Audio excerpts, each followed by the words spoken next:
This episode is brought to you by Voco Hotels by IHG, where you should prepare to be charmed. From Chicago to Myrtle Beach to Saranac Lake, each Voco in the U.S. has its own local flavor and unique detail. Our hosts welcome you with little extras, and you'll find rooms for catching up on me time and full-service bars and restaurants that are perfect for us time. Come on in and live the Voco life and book your next stay at vocohotels.com. VOCO hotels.com.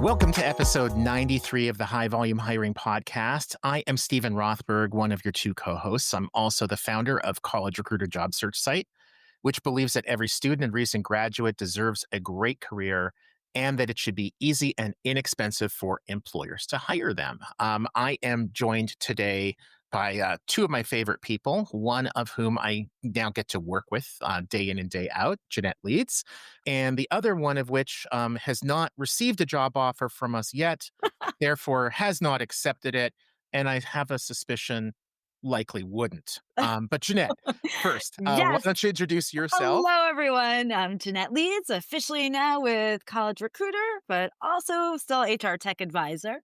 And really excited for today's episode with Andrew Gadomski. For those who don't know, he is the founder of Aspen Analytics. And we're going to talk today about the battle of the bots. So, Andrew, thank you for being here with us today. Tell us about yourself for those who don't know you. Well, Jeanette, Steve, thanks so much for having me. It's always a pleasure. Well, we'll see what you say at the end of the interview. Okay. We'll see if this is live, so I think we're okay. Aspen Analytics is the company that I run, founded in 2006. So I've gone through quite a maturity since then. But the organization is designed to work with large scale employers globally on their people analytics and having them understand, better decisions faster, cheaper. But that transcended into really focusing in on their behaviors and their practices around wage equity, the use of artificial intelligence, and then also transparency, and then even cyber risk, where now organizations that are of scale have all these new vulnerabilities. And so we audit that for them, and then we give them tools so they can manage that internally. And that's where the battle of the bots kind of gets rolling. What we mean by the battle of the bots, in my mind, and Andrew, definitely let me know if you see it differently. In my mind, employers have always been doing this for as long as any of us have been in HR tech. Is employers have used a lot of automation as part of their screening and selection function. And I think what's recently changed, that automation has become more pervasive, it's become more sophisticated, but I think the massive difference in the last year or two is that we're seeing a lot of the same stuff on the candidate side. They're using automation. Oh, yeah. Maybe you can talk to that, what you're seeing with your clients, the problems that they're seeing with more automated applies, assisted applies, et cetera. Well, I mean, it's kind of you get what you wish for. So if you go back a few years, there's this whole we want to get applicants faster, we want to get them Yeah. through our system faster. LinkedIn, please do a one button apply. And oh, let's go ahead and figure out how to weave in and you can like use, you do a quick resume and you can parse it and you don't have to fill a lot. So we've all been around this space a long time and we've tried to battle this. We don't want it to take so long to apply. Well, here we are. Where now all of a sudden, you can wave that wand and applicants can go ahead and say, here's a version of my resume or several of them, put them into a service, have that service automatically identify using what's basically known as similarity matching, job that looks like something I want based on what I uploaded. And it's using computer vision to go ahead and say, oh, I can fill out this form for you, or I can find this job for you. And in some cases, it's not just automated, it's not just identifying, it's actually doing the application, right? So you really don't know what you applied to. You get a notice that you applied to it. In some cases, I'm seeing development where there's more human intervention, where it's similar to almost Google Alerts, where, oh, there's jobs that popped up in workforce planning or, there's a mechanic job down the street. And then you say, oh, I like that, apply. Right. And then that concept is more automated. That would be that's a great example of human intervention. Now, here's the problem. Talent acquisition leader, recruiter on the ground. How do you know the difference? You don't. An applicant comes into the system. So what I think companies are starting to see is number one, they're starting to see what others would call throttling. Lots of people applying to jobs in a short period of time.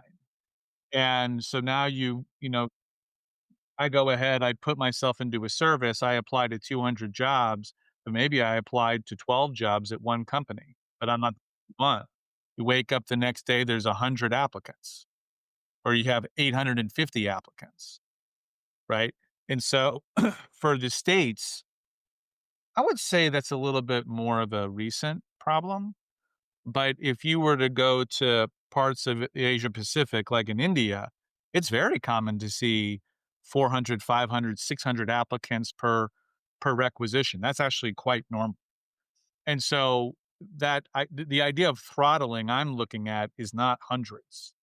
It can be thousands. And that's where the bots come in. Is, well, we have so many people now, we need to use something to screen them down.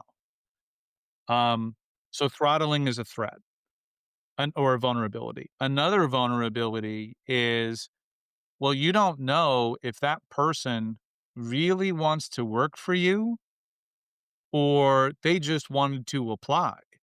So before, Or their AI agent wanted them to apply.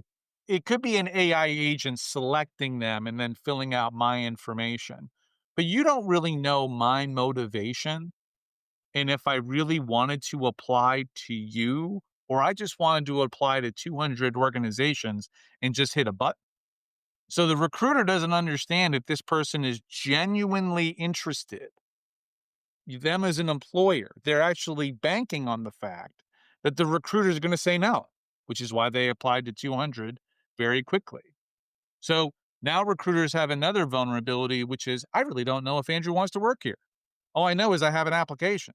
Before, they had to go through a 15-minute process of setting up a login, finding the job, reading it, going out to my employment branding site, finding out all about the research we have and the videos that we do. And yes, I want to work here. And I then go through the 25-minute process. All that's gone.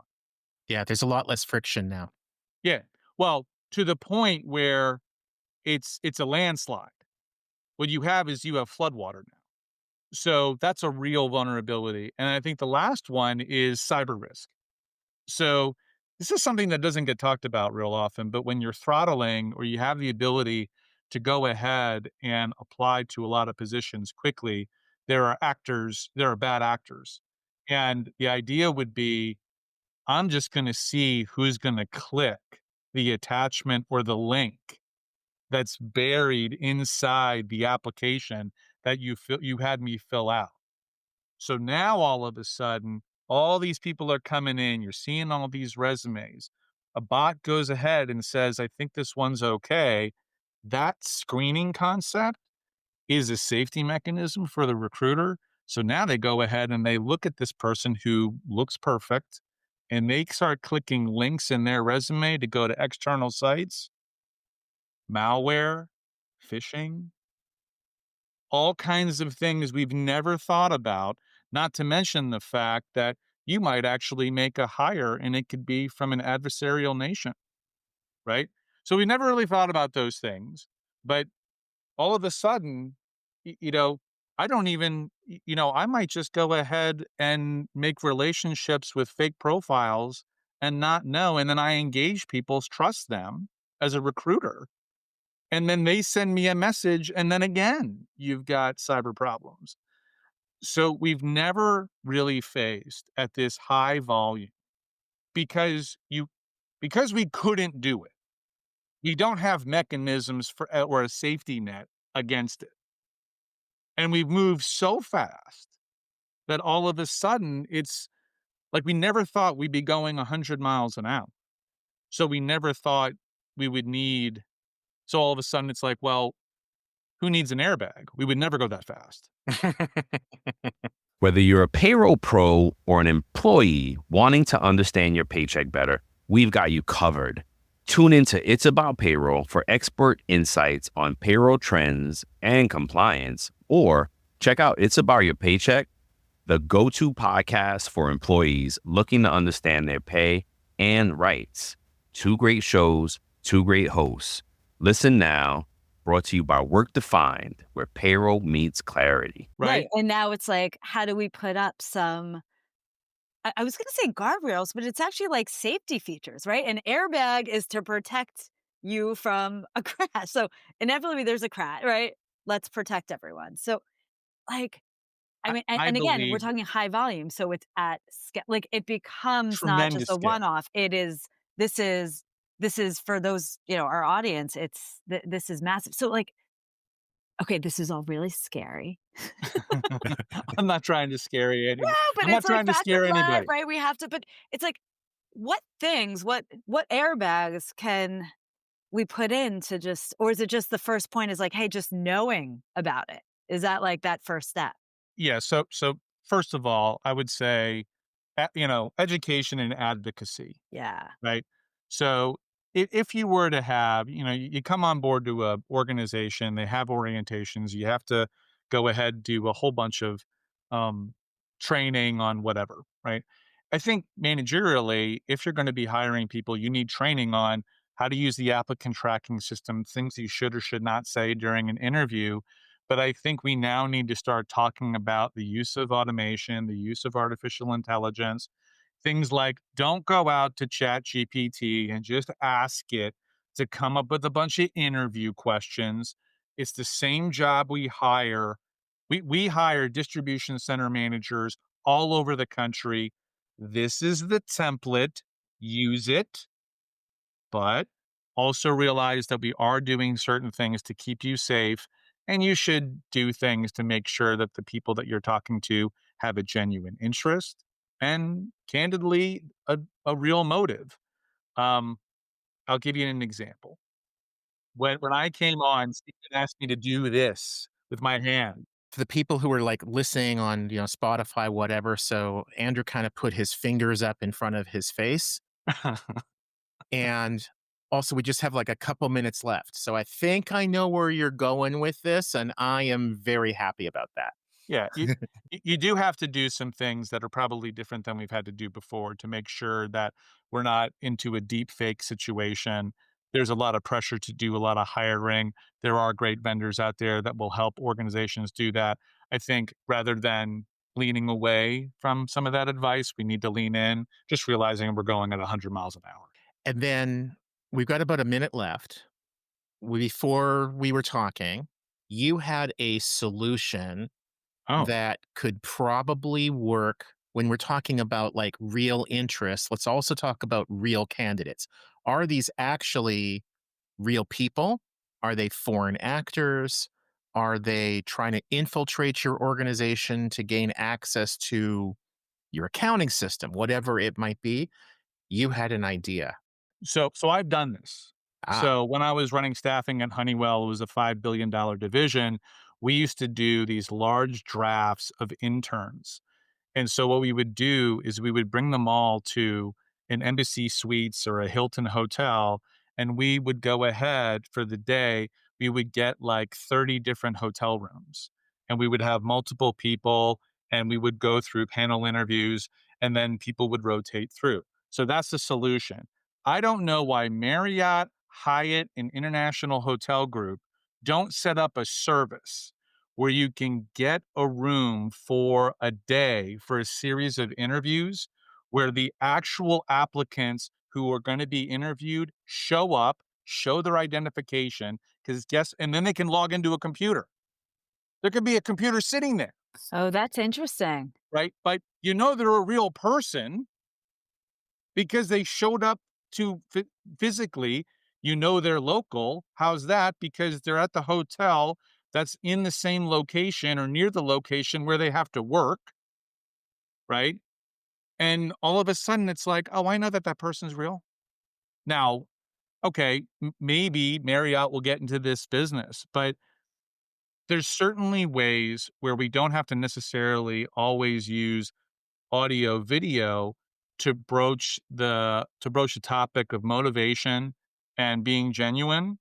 And that's an idea, is make it physical, but do it in such a way that it's easy for the candidate. Sometimes the candidate's not easy to get to your facility, but they can get to the Embassy Suites or whatever down the street, and there could be a business conference center, or uh, they can log in using their phone. And as we're wrapping up, I'll be sure to share my Hilton Honors number and my Marriott Bonvoy number for the rental. No, I think it's like a whole new business idea for Marriott, for Hilton. It's awesome.